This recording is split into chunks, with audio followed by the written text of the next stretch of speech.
Hello student, आज हम आपके लिए एक नया लेक्चर की तरफ या नया सीरीज़ की तरफ बढ़ रहे हैं। वो क्या है कि आपका इंट्रोडक्शन ऑफ ग्राफ।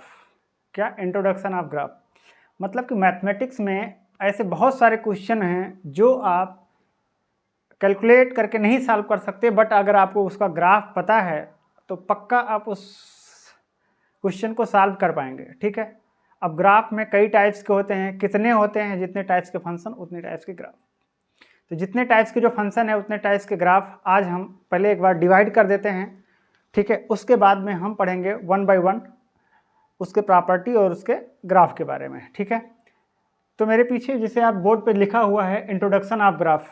हम आपका ग्राफ से इंट्रोडक्शन तो करा तो देंगे, हम आपका ग्राफ से इंट्रोडक्शन तो करा देंगे, बट आप रिश्तेदारी निभाना है, दोस्ती यारी निभाना है, किस फॉर्म में निभाना है, कितने लॉन्ग टाइम तक निभाना है, वो आप डिपेंड करेगा, आपके ऊपर डिपेंड करेगा। ठीक है, तो हम आपको वन बाय वन ग्राफ के बारे में बताते हैं। देखो, ये मैं मान के चलता हूँ कि आप फंक्शन आपको आता होगा। फंक्शन आने का मतलब ये है कि आपने सेट थ्योरी पढ़ा होगा।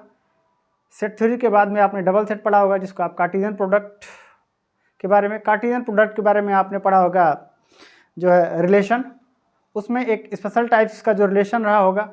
ठीक है, उसके बाद आया होगा फंक्शन। तो हम मान के चल रहे हैं कि आपको फंक्शन तक आता है। अगर हम कोई function f of x equal to कुछ भी अगर हम डिफाइन कर देते हैं तो आपको उसमें कोई भी तकलीफ नहीं होनी चाहिए, उसमें कोई भी क्या होनी चाहिए, तकलीफ नहीं होनी चाहिए। ठीक है, तो हम लोग बढ़ते हैं।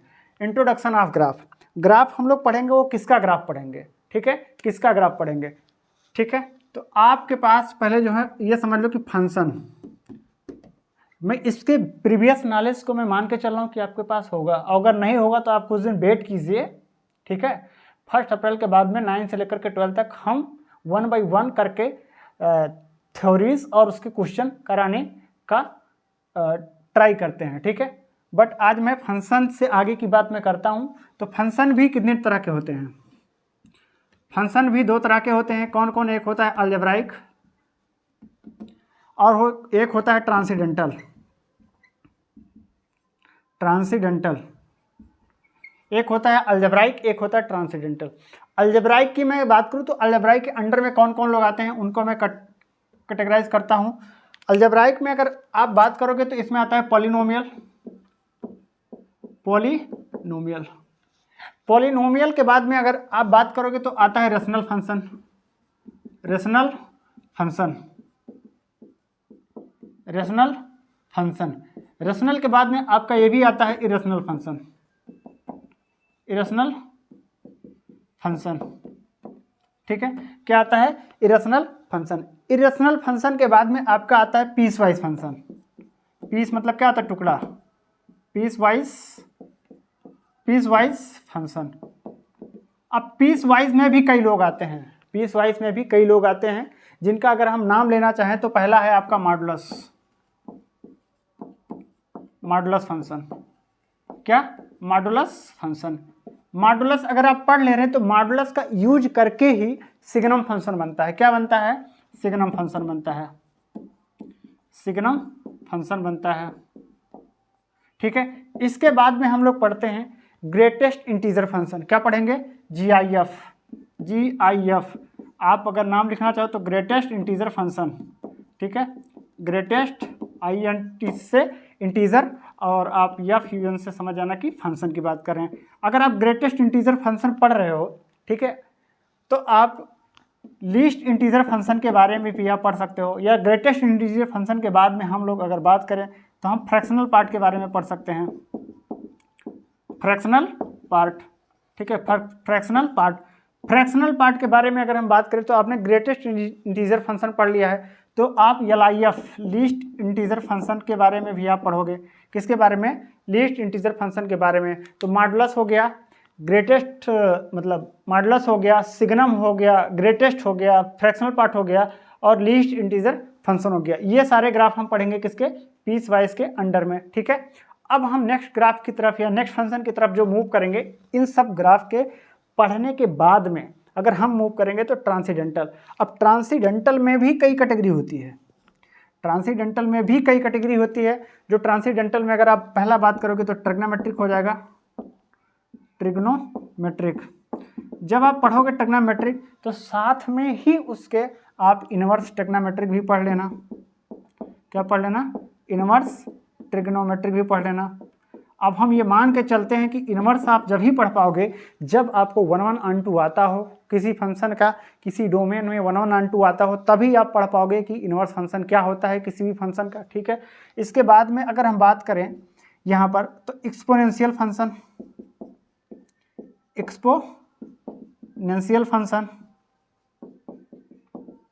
या आप इसको लॉगरिथमिक फंक्शन भी बोल सकते हो। एक नेक्स्ट लॉगरिथमिक फंक्शन को हम लोग इनवर्स ऑफ एक्सपोनेंशियल फंक्शन भी बोलते हैं। ठीक है, एक दूसरे के इनवर्स होते हैं। इसके बाद में अगर हम बात करें तो और भी, जैसे हम सर्कल की बात कर लेंगे, पैराबोला की बात कर लेंगे, तो वो सब जो आएंगे ना वो आपके ज्योमेट्रिकल कर्व में आएंगे। किसमें? ज्योमेट्रिकल कर्व में आएंगे। ज्योमेट्रिकल कर्व में आएंगे। ठीक है, ज्योमेट्रिकल कर्व में आएंगे। इतने फंक्शन के बारे में मुझे पढ़ना है। अगर आप बात करोगे तो 1 2 3 4 5 6 7 8 9 10 11 12 13 14 फंक्शन है लगभग की। ये मान के चलो कि 14 2 या 28, मैं 28 नहीं, लेकिन फिर भी मैं 20 मिनट 18 मिनट 20 मिनट का लेक्चर ले करके और लगभग मैं यही कोशिश करूँगा कि 20 लेक्चर तक हो जाए। पर हाँ, आपको अगर ये पूरा लेक्चर अगर मैं पढ़ा पाया और आप पढ़ पाए तो ठीक ठाक से आपका ग्राफ पोर्शन हो जाएगा। और मैं कोशिश करूँगा कि आपका पोर्शन जो ग्राफ का वो अच्छा हो। अगर आपका ग्राफ में इंटरेस्ट हो जाता है तो आप मैथमेटिक्स के बहुत सारे ऐसे प्रॉब्लम है जो आप कैलकुलेट नहीं करोगे, बोलोगे मुझे तो ग्राफ आता है, चलो मैं इसे सॉल्व करके देख लेता हूँ। ठीक है, तो हम अगर इसमें पहला फंक्शन और उस फंक्शन में अलजेब्राइक फंक्शन में मैं पॉलिनोमियल से मैं पढ़ना स्टार्ट करता हूँ। ठीक है, 1 बाय 1 मैं पढ़ूंगा। ठीक है, पॉलिनोमियल।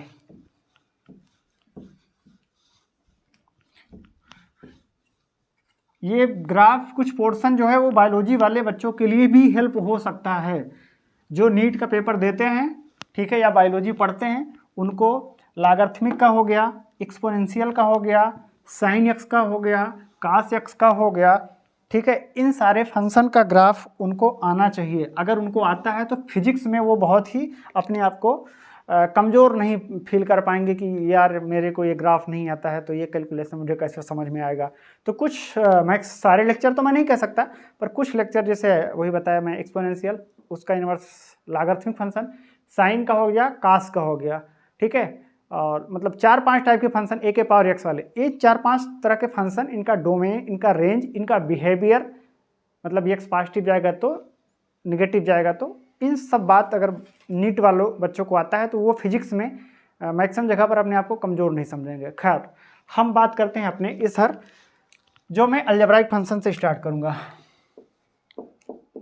अलजेब्राइक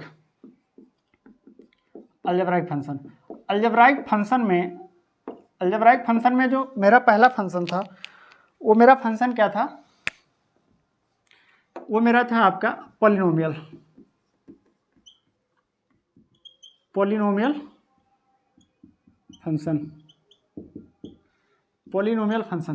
देखो, मैं ज़्यादा इस पे तो लिख नहीं सकता, लेकिन मैं जितना लिखूंगा जितने से आपका काम चल जाए। ठीक है, क्योंकि आप इतने भी कमज़ोर तो नहीं होगे।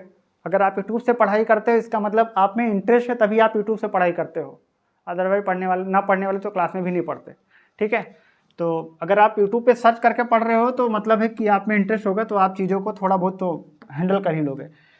पॉलिनोमियल फंक्शन क्या होगा? अगर मेरे पास कोई भी फंक्शन इस तरीके से डिफाइंड है, f(x) = a0 plus a1 x के पावर 1 प्लस a2 x के पावर 2 प्लस a3 x के power 3 plus dot dot dot dot an x के पावर n। ठीक है, हम इस तरीके से किसी फंक्शन को अगर डिफाइन कर देंगे तो वो मेरा पॉलिनोमियल फंक्शन हो जाएगा। ठीक है, वो मेरा पॉलिनोमियल फंक्शन हो जाएगा। अब यहाँ पर जो ये a0 a1 a2 dot dot dot an आ रहे हैं, ये हमारे कोई भी रियल नंबर हो सकते हैं, रेशनल ले लो, इरेशनल ले लो, डोंट वरी, पर ये रियल नंबर होंगे। अगर मैं बात करूँ तो ये जो पावर में n है, n जो है ना आपका नेचुरल नंबर होगा। यूनियन आप सिंगलटन जीरो को भी ले सकते हो, कहीं कहीं पर आपको मिलेगा n belonging to whole number. Amit Agrawal में शायद नेचुरल नंबर मिलता है और एनसीईआरटी में होल नंबर मिलता है, ठीक है। हाँ, पर अगर नेचुरल नंबर है तो यूनियन 0 कर दो, ठीक है। अभी मैं बताऊंगा कि क्यों, क्योंकि कांस्टेंट फंक्शन जो होता है ना उसकी डिग्री 0 होती है। तो जब डिग्री 0 होती है तो हम अगर सिर्फ नेचुरल नंबर ले लेते हैं तो उसमें मतलब कि नहीं हो पाता है, ठीक है। होल नंबर में 0 होता है, इसलिए इन दोनों बातों को आप लिख सकते हो, ठीक है। अब यहाँ पर मैं जो बेसिक फंक्शन है पॉलिनोमियल के, उनके बारे में अगर मैं बात करूँ, basic graph, basic polynomial graph, basic polynomial graph. Basic के मतलब है कि सच में बेसिक जो आपके डेली लाइफ में तो यूज होता है। डेली लाइफ का मतलब ये नहीं खाते पीते, लेकिन आप कोई भी चीज़ अगर पढ़ रहे हो वहाँ पर यूज हो जाता है। फंक्शन डिफाइन कर दिया, पॉलिनोमियल आ गया, एक्स आ जाएगा, एक्स स्क्वायर आ जाएगा, ठीक है। वहाँ पर बेसिक पॉलिनोमियल ग्राफ में अगर मैं पहला की बात करूँ तो उसमें ये हो जाएगा कि अगर मैं ए नाट, क्या ए नाट का वैल्यू मैं कोई भी कांस्टेंट ले लूँ और A1, A2, A3 dot dot dot AN इन सारे लोगों का वैल्यू 0 ले लूँ, मतलब ये मैं कह रहा हूँ, ठीक है। आप इसमें बोल सकते हो कांस्टेंट फंक्शन, क्या कांस्टेंट फंक्शन। भैया कांस्टेंट फंक्शन, नाम से सुनोगे तो फंक्शन के अंदर आप कुछ भी रखोगे इनपुट, आउटपुट आपको हमेशा सेम मिलेगा, मतलब कांस्टेंट मिल रहा है। इसमें जैसे कि मैं बात करूं कि यहाँ पर अगर आप A0 को कोई C ले लो, बाकी A1, A2, A3 dot dot dot dot AN इन सब का वैल्यू जो है ना आप 0 ले लो, तो यहाँ पर आपको क्या मिल जाएगा, यही फंक्शन जो आपको मिल जाएगा f of x equal to C plus 0 plus 0 plus 0, ठीक है। ओवरऑल मतलब C मिल जाएगा, मतलब कि f of x equal to मुझे क्या मिल जाएगा, C। भैया अब ये C मेरा कोई कांस्टेंट है तो C आपका 0 भी हो सकता है, C आपका 0 भी हो सकता है, C आपका पॉजिटिव भी हो सकता है, C आपका निगेटिव भी हो सकता है। अब अगर C का वैल्यू आप लेना चाहते हो तो मैं अलग अलग केस में आपको ग्राफ बनाकर दिखा दूंगा। देखो ये हो जाएगा आपका एक्स एक्सिस, ये हो जाएगा जहाँ पर दोनों मिलते हैं 0, 0, ठीक है। और ये बात करोगे तो वाई एक्सिस, और यही होता है भाई एफ ऑफ एक्स, क्या होता है एफ ऑफ एक्स, ठीक है। F of x equal to C का ग्राफ कुछ ऐसे मिलेगा, मतलब आप यक्स की कुछ भी वैल्यू यहाँ से आप इनपुट रखोगे, आउटपुट जो आपको मिलेगा वो ऑलवेज C मिलेगा। अगर आप C का वैल्यू पॉजिटिव ले रहे हो तो ये ग्राफ कुछ यहाँ से मिलेगा 0, C पर ये कट करते हुए, और एक्स एक्सिस से पैरेलल। अगर C का वैल्यू इनकेस क्या हो जाता है, नेगेटिव होता है, तो आपको ये ग्राफ मिलेगा यहाँ पर 0, C, जब C का वैल्यू क्या हो, नेगेटिव, और इस केस में C का वैल्यू क्या होगा, पॉजिटिव। अगर वो C का वैल्यू 0 हो जाए, इफ़, अच्छा एक बात ये भी जान लो कि f of x equal to C है ना, तो हम इसको C इंटू एक्स के पावर में 0 रख सकते हैं। तो कांस्टेंट पॉलिनोमियल जो होता है उसका डिग्री 0 होता है, ठीक है। लेकिन अगर आपसे ये भी बात कोई पूछे कि कांस्टेंट पॉलिनोमियल की डिग्री कितनी होती है, तो हब से तुरंत मत ये बता देना कि 0 होती है। इस केस में तो आप 0 बता सकते हो, लेकिन अगर वही जो मैंने A0 लिया था वो भी 0 हो जाए, वो भी अगर 0 हो जाए, इफ A0 आल्सो 0, अगर ये भी 0 हो जाए तो आप एफ ऑफ एक्स को ओवरऑल 0 मानोगे कि नहीं मानोगे। अगर ये 0 हो जाएगा तो इसकी डिग्री नॉट डिफाइन होती है, डिग्री नॉट डिफाइन, ठीक है, डिग्री नॉट डिफाइन, समझ में आया। तो कांस्टेंट पॉलिनोमियल है, C का वैल्यू अगर पॉजिटिव होगा तो ऊपर का ग्राफ मिलेगा, C का वैल्यू अगर नेगेटिव होगा तो नीचे का ग्राफ मिलेगा। लेकिन अगर C का वैल्यू 0 हो जाएगा तो आपका ये जो एक्स एक्सिस है ना, ये ओवरऑल कांस्टेंट फंक्शन, और कौन सा constant, f of x equal to 0 वाला कांस्टेंट, उसका ग्राफ ये मिल जाएगा, ठीक है। तो उम्मीद करता हूँ कि ये ग्राफ जो कांस्टेंट पॉलिनोमियल का था वो कुछ इस तरीके से ही मिलेगा, ठीक है, समझ में आया। और इसके बाद में जो मैं ग्राफ बताने जाऊँगा वो कांस्टेंट्स के जो नेक्स्ट स्टेप में आएगा। आप बोल सकते हो कि कौन सा ग्राफ, ये तो रहा कांस्टेंट, मतलब जिसकी डिग्री 0 थी, लेकिन हमको डर लगता है 0 डिग्री बार बार बोलने से, क्योंकि कांस्टेंट में 2 आते हैं, एक नॉन 0 वाला कांस्टेंट, एक 0 वाला, ठीक है। तो इस बात पे ध्यान देना। और इसके बाद में जो मैं ग्राफ पढ़ूंगा वो मैं पढ़ूंगा आइडेंटिटी फंक्शन, मतलब जो रखो वही मिल जाए। अभी तक क्या था, हम कुछ भी रखते थे मिलता था मुझे 0 या कोई कांस्टेंट नंबर, अब हम जो रखेंगे वो मिल जाएगा, ठीक है। तो इसके नेक्स्ट वाला ग्राफ की तरफ हम मूव करते हैं। उम्मीद करता हूँ कि ये समझ में आया होगा, ठीक है। अगर नहीं आता है तो आप मेरे वीडियो में आप कमेंट कर दिया कीजिए, तो मैं अपने आप में इम्प्रूवमेंट ला लूँगा, ठीक है। मैं कोई ज़्यादा एक्सपीरियंस वाला पर्सन नहीं हूँ, बट आई थिंक आपके लिए सफिशिएंट भी हूँ थोड़ा बहुत, ठीक है, यस।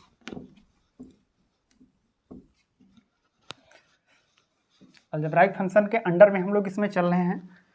हमने कांस्टेंट फंक्शन अलजेब्राइक में पॉलिनोमियल में मैंने कांस्टेंट, और कांस्टेंट के बाद में अगर हम बात करें जिसका नाम है आइडेंटिटी फंक्शन।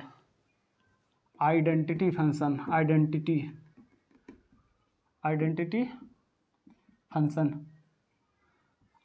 फंक्शन वो है कि जब आपका F of x is equal to A not plus A one X plus A two X, उनमें व्हेन अगर मैं क्या रख दूं A not is equal to A two is equal to A three is equal to A N, इन सब का value 0 रख दो और जो ए वन है उसका वैल्यू आप 1 रख दो, तो ये ग्राफ आपको क्या मिल जाएगा, या ये पॉलिनोमियल जो मिल जाएगा एफ ऑफ एक्स इक्वल जो मिल जाएगा वो क्या मिल जाएगा एक्स। आप रख करके देख लो, यहाँ पर जो हम इनपुट रखेंगे वही हमको क्या मिल जाएगा आउटपुट, ठीक है। और मैं पिछले वाले ग्राफ में ये भी बताना भूल गया था कि जो पॉलिनोमियल का जो डोमेन होता है, पॉलिनोमियल का डोमेन का मतलब है कि क्या से क्या रख सकते हैं, वो ओवरऑल रियल नंबर होता है, ठीक है। रियल नंबर का रिप्रेजेंटेशन कुछ इस तरीके से होता है। तो ये रहा आपका identity function f of x is equal to x, ठीक है। हम जो इनपुट रखेंगे वही मुझे आउटपुट मिलेगा, ठीक है। तो इसका अगर मैं ग्राफ के बारे में बात करूं, ये मेरा एक्स एक्सिस, ये मेरा वाई एक्सिस। देखो अगर आपको कोई भी ना लाइन का ग्राफ वगैरह बनाना हो, आप सिर्फ और सिर्फ 3 पॉइंट पे बात किया करो, सिर्फ और सिर्फ 3 पॉइंट पे। 2 पॉइंट तो ये बता देंगे कि एक्स एक्सिस को और वाई एक्सिस को कट कहाँ कर रहा है, और पहला पॉइंट से कुछ नहीं, ठीक है। आप 0 रख लिया करो। खैर यहाँ पर अगर मैं बात करूँ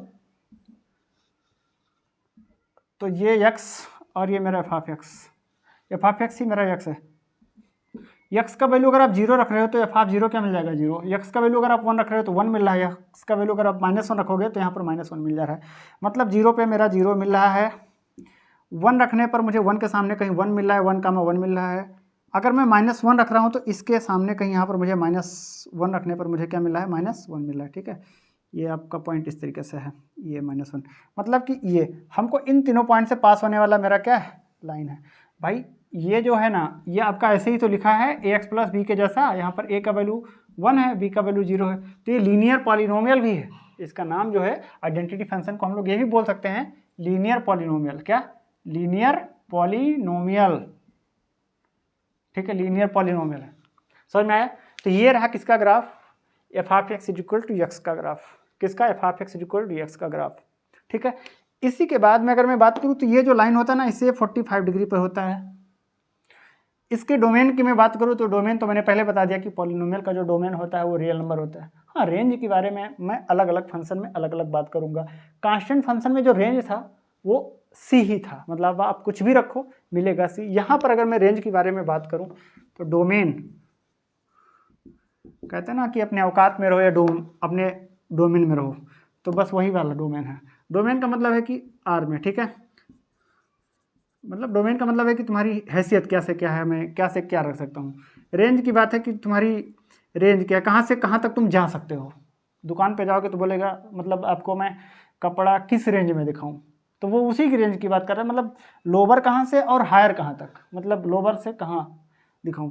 तो इसमें रेंज की अगर आप बात करोगे तो जितना दूर आप एक्स से नेगेटिव में जाओगे उससे नीचे इमेज देखो मिल रहा है कि नहीं मिल रहा है, मिल रहा है। और एक्स से आप जितना 0 के उधर प्लस में जाओगे ऊपर उतना इमेज मिलेगा। तो y का वैल्यू जो है ना -इन्फाइनाइट से +इन्फाइनाइट, तो रेंज जो हो जाएगा वो आपका क्या हो जाएगा, -इन्फाइनाइट से +इन्फाइनाइट तक। और यही चीज़ तो होता है आपका रियल नंबर। तो आइडेंटिटी फंक्शन में डोमेन भी रियल नंबर और रेंज भी रियल नंबर होता है, ठीक है। अब इसी के बगल में मैं एक ग्राफ और बना दूंगा f of x is equal to -x का। किसका, f of x is equal to -x का, ठीक है। बस f of x is equal to -x का, कि उसका ग्राफ कैसे बनेगा, ठीक है। F of x is equal to -x, ये x एक्सिस, ये y एक्सिस। जब आप x की वैल्यू यहाँ पर ऐसे देखो, ये x एक्सिस, ये एफ ऑफ, ये जब अपनी x की वैल्यू यहाँ पर 0 रखोगे तो एफ ऑफ 0 क्या मिल जाएगा, 0 मिल जाएगा। अगर आप x की वैल्यू -1 रखोगे तो ये -1 इससे मल्टीप्लाई होकर के 1 बदल जाएगा। अब x की वैल्यू अगर आप 1 रख रहे हो तो यहाँ पर क्या मिल जाएगा, -1। मतलब मेरा ग्राफ जो है ना 0, 0 से तो जाएगा ही जाएगा, लेकिन अगर आप x की वैल्यू 1 रख रहे हो तो 1 पर 1 पर जो इमेज मिल रहा है वो मुझे क्या मिल रहा है, -1 मिल रहा है। क्या मिल रहा है, -1, मतलब मेरा कोई पॉइंट यहाँ पर होगा। अगर आप x की वैल्यू -1 रख रहे हो, मतलब आप कहीं यहाँ पर रख रहे हो, तो इसका जो इमेज मिल रहा है वो 1 मिल रहा है, मतलब ऊपर मिल रहा है कहीं पर, तो यहाँ पर इन दोनों के सामने कोई पॉइंट यहाँ। तो अब इन 3 पॉइंट से पास होने वाला लाइन ही इस फंक्शन का ग्राफ होगा। ये कौन सा फंक्शन है, लीनियर फंक्शन है, तो इन पॉइंट को कनेक्ट करो। ठीक है, ये समझ सकते हो कि आप इसके नीचे, ठीक है, कहीं यहाँ पर है। ठीक है, तो ये ग्राफ जो हो जाएगा किसका हो जाएगा, y = -x का ग्राफ। ठीक है, तो आप y = x, y = -x, इन दोनों का ग्राफ। इसके भी डोमेन और रेंज के बारे में बात करूँ तो डोमेन का मतलब है x की वैल्यू कहाँ से कहाँ तक हो सकती है, बिना वो सोचे आप बता दो कि डोमेन जो हो जाएगा रियल नंबर हो जाएगा। रेंज की अगर आप बात करोगे तो यह y की जो वैल्यू है 0 से नेगेटिव कुछ भी आपको मिल सकता है, और 0 से बड़े में आपको y की वैल्यू अलग अलग x के लिए अलग अलग y मिलता जाएगा, अलग अलग x के लिए अलग अलग आपको y मिलता जाएगा। मतलब कि रेंज जो हो जाएगा वो भी क्या हो जाएगा, -इनफाइनाइट से इनफाइनाइट, बोले तो सेट ऑफ रियल नंबर। ठीक है, खैर इस लेक्चर में मैंने सिर्फ क्या बताया कि आपको कितने फंक्शन में पढ़ाऊँगा, उनको मैंने कैटेगराइज किया, 2 कैटेगरी में, 2 भागों में बांटा, अलजेब्राइक और ट्रांसेंडेंटल। अलजेब्राइक में भी जो पोर्शन हैं या जितने भी टॉपिक्स में मैंने डिवाइड किया था, ठीक है, उन सारे ग्राफ को बताऊंगा। और ट्रांसेंडेंटल में भी थोड़ा सा वक्त लगेगा, लेकिन मैं अगर पढ़ा पा रहा हूँ तो आपको अच्छा भी लग रहा होगा। और क्या इसके बारे में मैं बोल सकता हूँ कि आप लोग ग्राफ पढ़ो, और ग्राफ पढ़ने से आपको बहुत कुछ रियलाइज़ होगा। जो क्वेश्चन आप वैसे नहीं सॉल्व कर सकते, वो क्वेश्चन आप बाई ग्राफ सॉल्व कर सकते हो। तो बस इस वीडियो में इतना ही। नेक्स्ट वीडियो में हम मूव करेंगे रेशनल फंक्शन और इरेशनल फंक्शन की तरफ। कम से कम 2 फंक्शन मतलब ले करके तो आऊँगा। ठीक है, और अभी तो हाँ, रेशनल क्यों, अभी तो मेरे पास x² x³ x के पावर 2n टाइप्स के, x के पावर 2n + 1 टाइप्स के, ऑड पावर, इवन पावर, इन सब के ग्राफ तो बताऊँगा ही। ठीक है, तो नेक्स्ट वीडियो में मैं इसी पर आऊँगा। आज के लिए इतना ही। अगर आपको मेरा वीडियो अच्छा लगे तो आप लाइक कर सकते हैं, और मेरे कुछ पुराने स्टूडेंट भी देख रहे होंगे, ठीक है, जहाँ पर मैंने अपना पढ़ाया स्कूल में, तो वो बच्चे ज़रूर इसमें कमेंट करें, क्योंकि मुझे फिर वहाँ से बहुत बड़ी एनर्जी मिलने वाली है। धन्यवाद।